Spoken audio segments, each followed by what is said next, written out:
First chapter की अगर मैं बात करूं जो आपका लिविंग वर्ल्ड है, सेकंड चैप्टर आपका बायोलॉजिकल क्लासिफिकेशन है। सेकंड चैप्टर में लास्ट में छोटा सा टॉपिक बट बड़ा धमाका इज वायरसेस। तो वायरस क्या होते हैं, किस साइंटिस्ट का क्या कंट्रीब्यूशन रहा है इसमें, वायरोइड्स क्या होते हैं, प्रियॉन्स क्या है, ये सारी बातें हम जानेंगे आज के सुपर अमेजिंग से सेशन में। ये वायरस क्या है, कहां से इसकी आइडेंटिटी निकल करके आती है। There is no mention of some acellular organism, ऐसे ऑर्गेनिज्म जिसके अंदर सेल्स ही प्रेजेंट नहीं है। Acellular, a means your absence of this cells, तो सेल्स ही एब्सेंट है, जैसे कि आपके वायरसेस हो गए, वायरोइड्स हो गए, लाइकेंस हो गए, जिसमें सेल्स ही प्रेजेंट नहीं है। इसका कोई मेंशन नहीं किया गया into your Whittaker system of 5 kingdom classification system. Pasteur साहब ने 1880 में ये टर्म दिया वायरस, विच मींस वेनम और poisonous fluid. D J Ivanovsky sir ने रिकॉग्नाइज किया certain microbes as causative organism of the mosaic disease of tobacco. In viruses are सूक्ष्म particle than the bacteria. They are smaller than the bacteria. बिजरेंग साहब ने ये कहा कि extract of the infected plant, किसी plant को मान लीजिए कोई इन्फेक्शन है, तो उसका जो एक्सट्रैक्शन है वो किसी हेल्दी प्लांट को भी इन्फेक्शंस में कन्वर्ट करने की क्षमता रखता है। Then we have the Stanley sir ने कहा कि भाई आप वायरसेस को क्रिस्टलाइज कर सकते हैं, और जो क्रिस्टल्स है they consist largely of the protein. Nucleoid में आइदर डीएनए और RNA, it can never have the both. ये एनसीईआरटी की बहुत ही इंपॉर्टेंट लाइन है, very very very important line everyone. Viroids क्या होते हैं, थियोडाइनर साहब ने डिस्कवर किया वायरस से भी सूक्ष्म पार्टिकल, फ्री आरएनए मॉलिक्यूल, इसमें कोई प्रोटीन कोड प्रेजेंट नहीं है, ये इन्फेक्शियस हो गया, इसको आप वायरोइड कह देते हैं। जो आरएनए है ये जनरली लो मॉलिक्यूलर वेट का पाया जाता है। Hello everyone, this is Veena Yadav. I welcome you all to Infinity Learn Need by Shri Chaitanya. बहुत स्वागत है आप बच्चों का एक और अमेजिंग से टॉपिक के साथ में। फर्स्ट चैप्टर की अगर मैं बात करूं जो आपका लिविंग वर्ल्ड है, सेकंड चैप्टर आपका बायोलॉजिकल क्लासिफिकेशन है। सेकंड चैप्टर में लास्ट में छोटा सा टॉपिक बट बड़ा धमाका इज वायरसेस।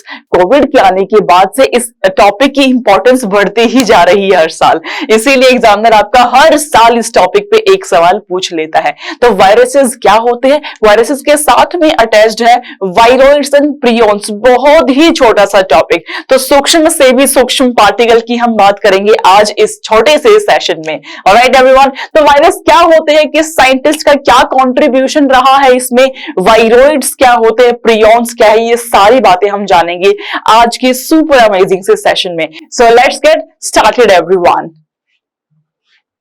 तो फर्स्ट ऑफ ऑल अगर हम बात करें बच्चे वायरसेस की, तो वायरसेस होते क्या है। वायरस का नाम सुनते के साथ आपके दिमाग में कुछ इस तरह की छवि बन जाती है कि भाई वायरस कुछ इस टाइप का स्फेरिकल स्ट्रक्चर होता होगा और ऐसे उसके ऊपर एंटीजेंस अटैच्ड होते होंगे। तो समझ लेते हैं कि वायरस क्या है, कहां से इसकी आइडेंटिटी निकल करके आती है।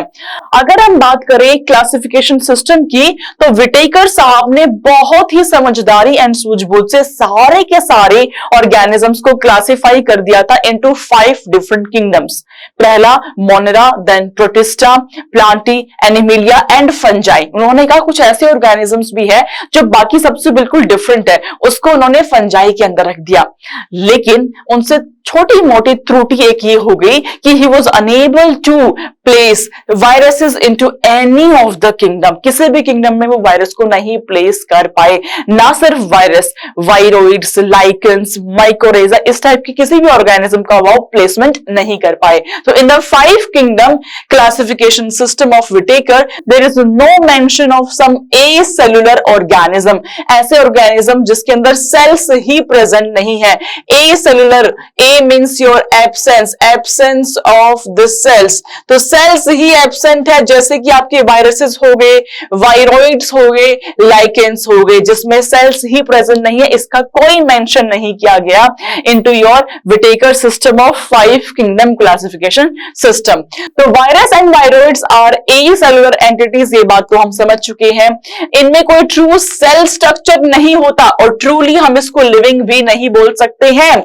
ऐसा क्यों? क्योंकि ये किसी भी होस्ट ऑर्गेनिज्म के बाहर अगर प्रेजेंट है तो दे कैन नॉट सर्वाइव, वो सर्वाइव नहीं कर सकते हैं, वो एक पार्टिकल की तरह मूव करते रहते हैं। जैसे ही कोई होस्ट बॉडी इनको मिलता है they are capable to express themselves. तो ये जो ऑर्गेनिज्म है दे आर स्ट्रिक्टली पैरासिटिक, ये आपके ऑब्लिगेट पैरासाइट हो जाते हैं। ऑब्लिगेट मतलब स्ट्रिक्टली, स्ट्रिक्ट पैरासाइट है, मतलब होस्ट ऑर्गेनिज्म अगर है तो ही सर्वाइव कर पाएंगे, otherwise they won't be able to survive. तो ये ऑब्लिगेट पैरासिटिक होते हैं। They have an inert crystalline structure outside the living cell. Living cell की बाहर में inert crystalline structure ये प्रेजेंट होता है। अगर मैं इसके स्ट्रक्चर की बात करूं तो वायरस बहुत ही सूक्ष्म पार्टिकल है। वायरस को आप न्यूक्लियो प्रोटीन बोल सकते हैं, मतलब ले दे के दो ही चीजें हैं भाई, न्यूक्लियो एंड प्रोटीन। प्रोटीन तो आप समझ ही गए होंगे, न्यूक्लियो का मतलब होता है जी nucleic acid, which is nucleic acid. तो इसमें प्रेजेंट है infectious genetic material which could either be DNA और RNA। ध्यान देना मेरी बात पे, मैंने कहा either DNA और RNA can never be both, दोनों कभी भी नहीं हो सकते हैं। क्या तो DNA होगा या RNA होगा। ये प्रीवियस ईयर क्वेश्चन है, एनसीईआरटी की लाइन से उठा करके तुमसे बात कर रही हूं, ठीक है। तो either DNA और RNA but it can never be both। अगर मैं बात करूं बाहर के प्रोटीन की तो surrounded by the protein coat which is called as capsid. Capsid जो प्रोटीन कोट है ये मिलके बना हुआ है सब यूनिट से जो कि कैप्सोमियर्स होती है। तो कैप्सोमियर्स मिलकर के आपका कैप्सिड बना देती है।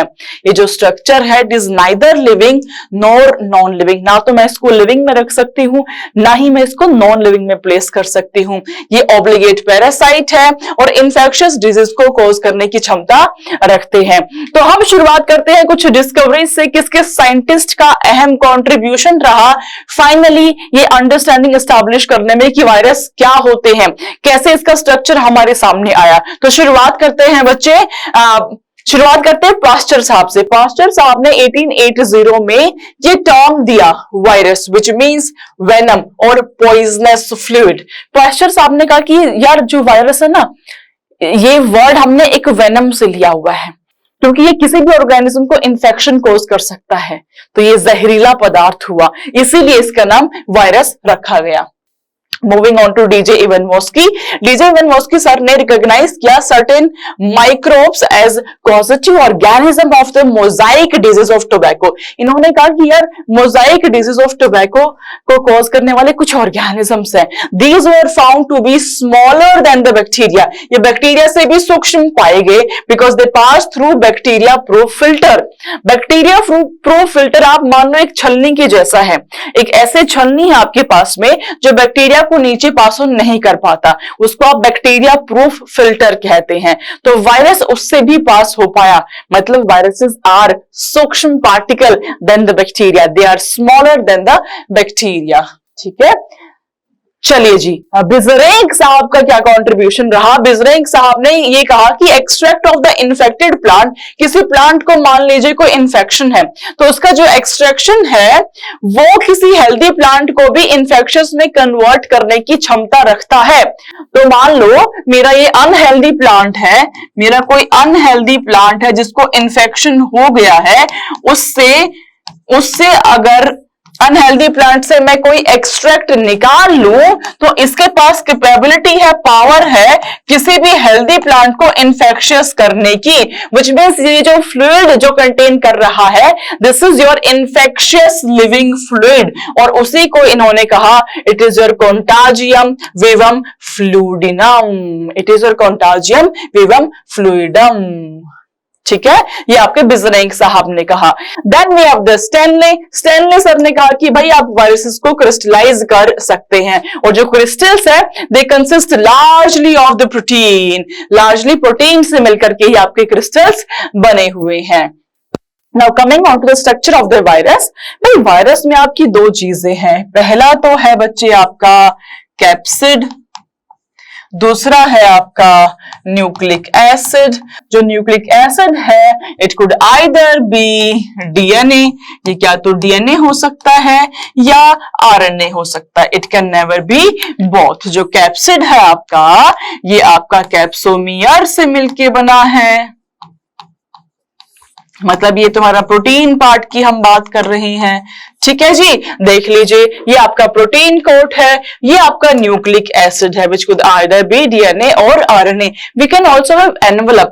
ये जो एनवेलप है ये सभी वायरस में नहीं प्रेजेंट होगा, कुछ वायरस में प्रेजेंट हो सकता है। तो virus is a nucleoprotein and the genetic material is infectious. Envelope क्या होता है? ये आउटर थिन लूज कवरिंग है, बाहर में जो थिन लूज कवरिंग है वो आपका एनवेलप कहलाता है। It is made up of protein from virus, lipid and carbohydrate both from the host organism. It might be present, might not be present. आपका HIV and herpes वायरस में हमें envelope देखने को मिलता है। Second comes your capsid. Capsid जो है ये आउटर प्रोटीन कोट है, ये स्मॉल सब यूनिट से मिलके बना है विच इज योर कैप्सोमियर। ये जो कैप्सोमियर है बच्चे, they are arranged in helical और पॉलीहेड्रल ज्योमेट्रिक फॉर्म। किसी भी फॉर्म में अरेंज हो सकता है, जैसे कि यहाँ पे पॉलीहेड्रल फॉर्म में अरेंज्ड है, यहाँ पे स्फेरिकल फॉर्म में है, यहाँ पे कॉम्प्लेक्स बैक्टीरियोफाज बना दिया, यहाँ पे हेलिकल फॉर्म में प्रेजेंट है। तो ये कोई भी शेप को अटेन कर सकता है आपका कैप्सिड, उसी पे बेस आपका वायल की शेप हो जाएगी।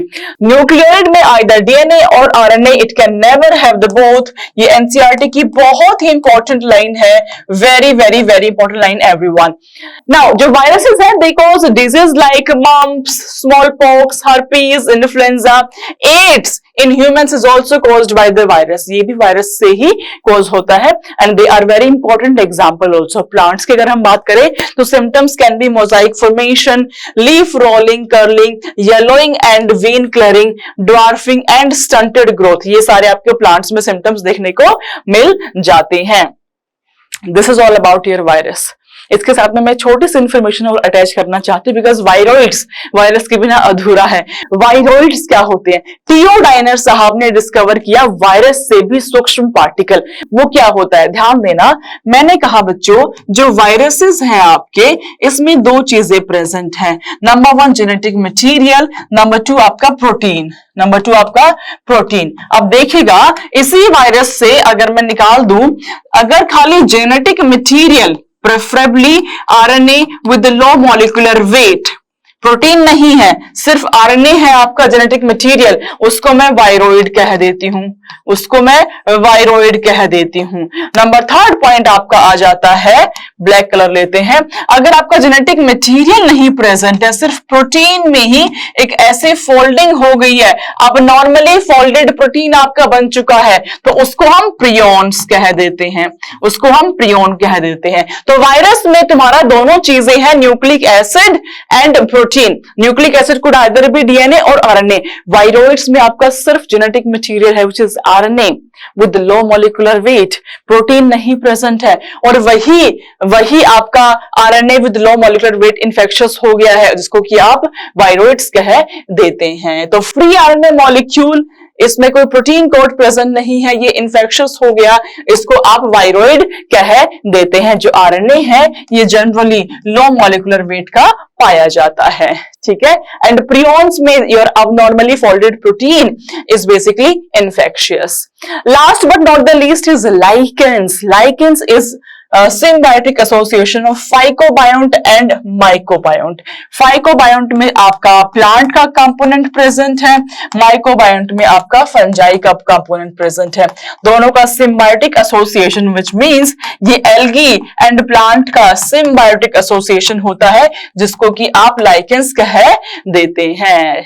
ठीक है बच्चे, this is your homework question and you know it very well कि इसका आंसर आपको कहां करना होता है बच्चे?